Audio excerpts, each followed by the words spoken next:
Well, the Miami Dolphins hired an offensive line coach, and apparently there's some problems.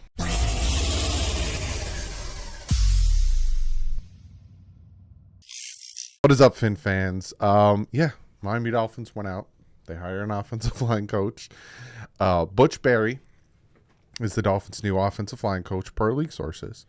Was Denver's offensive line coach last year. He worked in San Fran, Green Bay, Tampa, and University of Miami. Replaces Matt Applebaum. A lot of you guys have been waiting for me to make this video. I'm just going to, record my thoughts, give you guys some things that I've read, and then just upload it. I'm not going to make it wait till tomorrow at 10 a.m. It is what it is. But a lot of people are upset about this.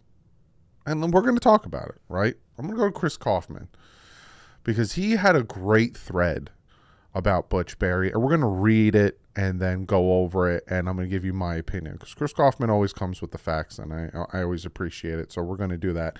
You know what I'm going to do? I'm gonna pop it up so you guys can see it as I'm scrolling through and reading his the breakdown. There you go. It's right here. You guys can see what I'm reading from Chris Kaufman. Go follow him. I'm going to try to get him on the channel. Fantastic guy. Knows his football. He says, I'm aware of the narrative coming out of Denver about Oline, about their O-line, particularly fired offensive line coach Butch Barry, who is now the Miami Dolphins offensive line coach. I'm just a little bit curious about the facts that actually O-line oriented performance metrics seems to fly completely in the face of the narrative. And again, the narrative is essentially like, there's a text message that went out and players don't like him, and then the way this and that, and we'll get to that, but we'll talk about this. He says Denver went from the number 16th ranked in 2021 via ESPN team pass block win rate to the 9th last year. Next gen metrics used the RFID chips in players' pads to model out each player and each play, detecting when a pass rusher beats his pass blocker within 2.5 seconds.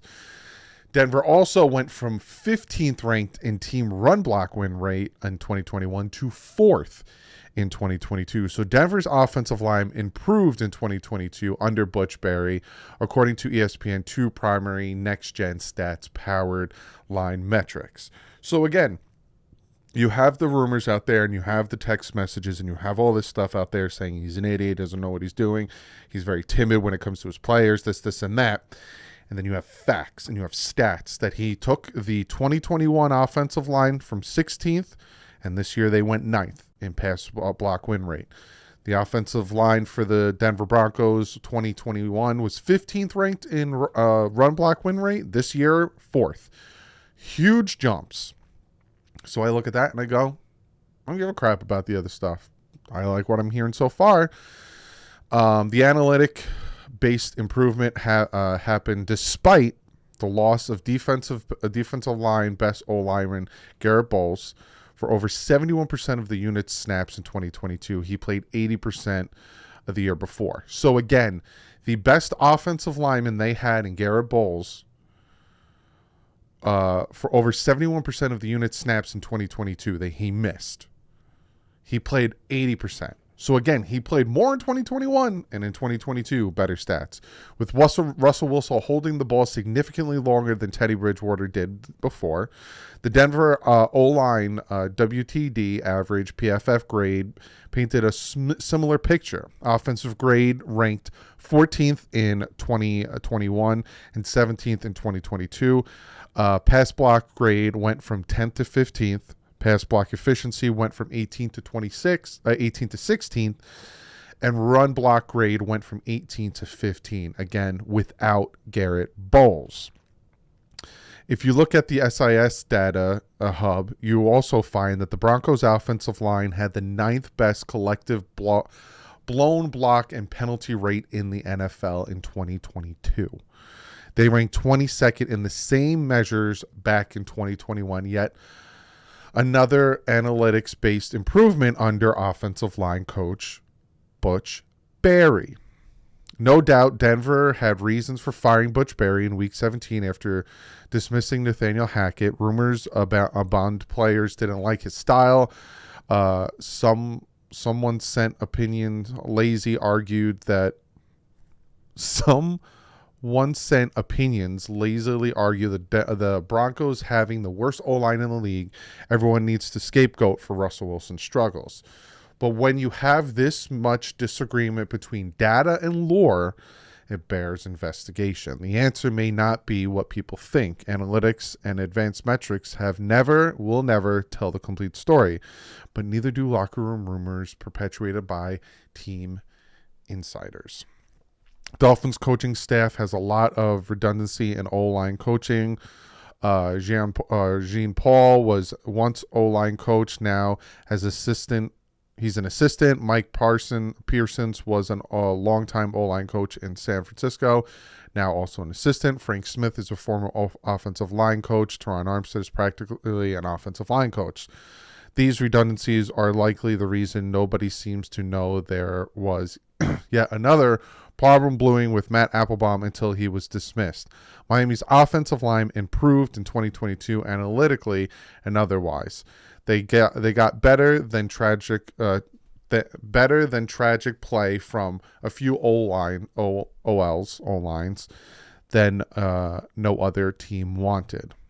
Unless you were part of the staff, you have no idea the full context of deciding Applebaum was an Eidos. Chris, you're killing me here. Let's try this again. Unless you were part of the staff, you have no idea the full context of deciding Applebaum was an idiosyncratically bad fit in the structure full of multiple sous chefs. Whew. Similarly, we don't know why they feel Butch Davis, I'm not even going to say it, as an O-line coach fits the structure better. Go follow Chris Kaufman, because that man just made me say some of the biggest words. But what he is saying, right, and it makes sense. You look at the Denver Broncos offensive line. They got better. And they were without their best offensive lineman. With their best offensive lineman in 2021, they did better in 2022 without him. Under Butch Barry. Now, why did he get fired? Maybe because they led the league in sacks, but also could that be because Russell Wilson held the ball too long? You look at the flip side. You look at the Miami Dolphins. We top in pressure, top in pressure, top in time, a throw time available where Tua was 34th ranked. Like, so many analytics, hits, hurries, pressures, all that stuff. Miami Dolphins offensive line was so bad at all that, but yet Tua was only sacked 20 times because he didn't hold the ball too long. He held the ball too long on his 2 concussions, unfortunately, but normally he was getting the ball out quick. So why all of a sudden do we give up a lot of pressures, a lot of hits, a lot of hurries, and less time in the pocket, but not a lot of sacks? And then why do the Denver Broncos don't give up all that stuff, but a lot of sacks? See what I'm saying? But like Chris Kaufman said, and again, we can look at, the text messages. I don't know who this is from. This is from players. Finn's hired Butch, LMAO, Mario stop. On God, truly don't know how this happened, man. How? No idea. I guess sometimes it's about who you know, because Shermer keeps getting jobs too. And somebody else says the Dolphins hired Butch, LMAO. I can't believe he got another job. Dude, right? Yes, it's unreal.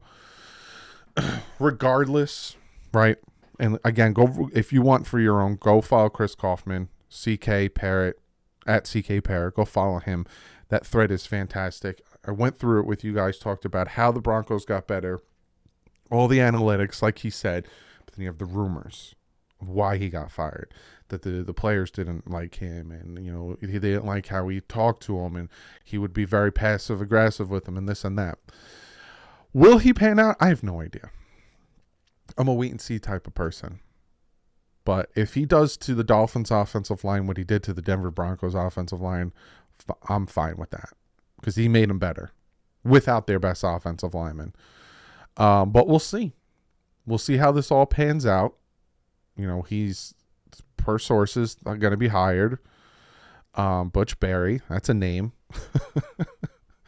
But like he said, like Chris Kaufman said, on the staff right now, we have Jean-Pierre, who's an offensive line coach, is now an assistant. Mike Pearsons, longtime offensive line coach in San Francisco. He's now an assistant with us. Frank Smith, our offensive coordinator, was an offensive line coach. Teron Armstead. So we have so many cooks in this kitchen that, and also Mike McDaniel worked with Butch Barry. So there's something that they know. Again, I'm not going to sit here and be like, don't trust the rumors and this, and that. Believe whatever you want to believe. I gave you the facts. I gave you the analytics. Chris Kaufman did. I just read them to you. And you can come to your own conclusion. I'm going to wait and see. For the most part, we need a right tackle.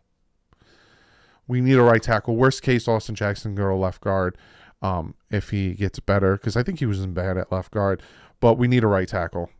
Regardless if it's Tua, regardless if it's Skyler, regardless if it's Derek Carr, regardless if it's Baker Mayfield, Gardner Minshew, regardless of who the quarterback is, Dolphins need right tackle. But yeah, that's what I got for you. I thought I'd make this video talking about the offensive line coach because a lot of people were like, what is this crap? Where are these rumors coming from? So I thought, I'd break it down. But Matt, I'll see you guys in the next video. I got a lot planned. I'm still debating if I'm going to live stream on Super Bowl Sunday or if I'm going to spend the time with the fam. But I'll let you know. I'll let you know Friday. Friday you get a definite answer. Well, on that, like usual, stay classy. Effins up.